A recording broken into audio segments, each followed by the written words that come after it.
ഗൂണ്ടാ സംഘങ്ങളുടെ കുടിപ്പക തീർക്കലും കൊലപാതകങ്ങളും പതിവായ കാലടി ടൗണിലെ നിരീക്ഷണ ക്യാമറ സംവിധാനം പുനഃസ്ഥാപിക്കണമെന്ന് നാട്ടുകാർ.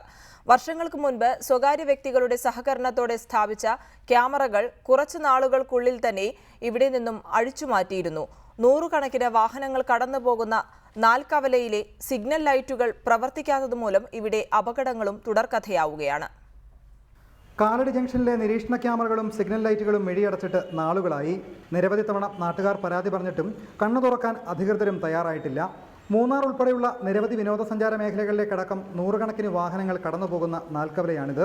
പ്രദേശത്ത് വർദ്ധിച്ചു വരുന്ന ഗുണ്ടാ ആക്രമണങ്ങളുടെയും അനധികൃത പ്രവർത്തനങ്ങളുടെയും പശ്ചാത്തലത്തിൽ ടൗണിലെ പ്രധാന ജംഗ്ഷനിലെ സിഗ്നൽ ലൈറ്റുകളുടെയും നിരീക്ഷണ ക്യാമറകളുടെയും പ്രവർത്തനം പുനരാരംഭിക്കണമെന്ന നാട്ടുകാരുടെ ആവശ്യം ശക്തമായി.